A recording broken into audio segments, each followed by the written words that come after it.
what went down with Myles Garrett, best you can tell, over the weekend? I think the Browns have a very bad habit of attempting to solve problems by throwing money at them. And I don't think that that's a good long-term strategy. Go back to 3 years ago when the Texans approved 4 teams to negotiate directly with Deshaun Watson: the Panthers, Falcons, Saints, and Browns. The Browns were the first team out. They got the shoulder tap first from Deshaun Watson. So what did they do? They rehuddled, refocused, and they made him an offer he couldn't refuse. He still didn't want to go there, but he took the money. And I think that created a poisonous relationship from the get-go. It also helps that he hasn't played well. Fast forward to recently. Garrett wants out. He's made it clear he wants out. I mean, unless this was all some part of a grift to get more money for Myles Garrett, and that's not impossible, but if he truly wanted out and the Browns say, we're not trading you, oh, by the way, here's a giant pile of money, and he says, well, I can't say no to that. How's he going to feel if the Browns stink this year? How's he going to feel if the Browns stink next year when he otherwise would have been closing in on free agency?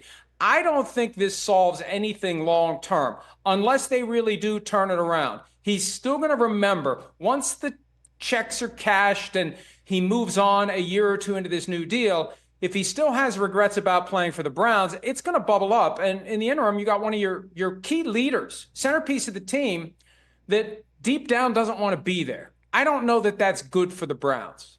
Yeah. I mean, I guess over the weekend, there must have been a moment where the Jimmy Haslam's door opened up again to a vault, and then I'm just wondering what led to that.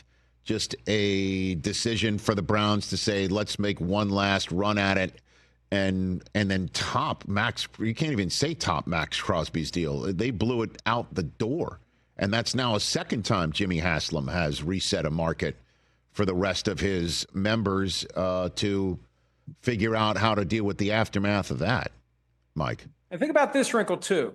They gave up 3 first-round picks plus multiple additional draft picks to get Watson. That's part of the cost of that deal that doesn't get discussed very much. What could they have gotten for Garrett? They necessarily gave that up by dumping the money into Garrett now. Whatever they could have gotten via trade, that's gone. And who knows if they even explored it. There were never any reports that they were, but they could have. So it's not just a one-way decision for the Browns to dig deep and throw enough money at the problem to at least solve it in the short term. They gave up whatever they could have gotten in the form of young players, cheap players who can form the nucleus of a long-term team, because unless the Browns know something we don't, they're not going to contend in the remaining years of Myles Garrett's prime. And I think there's going to be regret, maybe both ways. They'll never admit it. They've never admitted any Deshaun Watson regret. They won't admit any regret on keeping Myles Garrett with this giant payday. But this is what dysfunctional teams do. And what the Browns do when there's a problem, they think they can throw enough money at it to solve it. And I just don't think that's a smart way to maintain and build a long-term contender. Catch the Rich Eisen Show live weekdays from 12 to 3 p.m. Eastern on Roku Sports Channel in the U.S.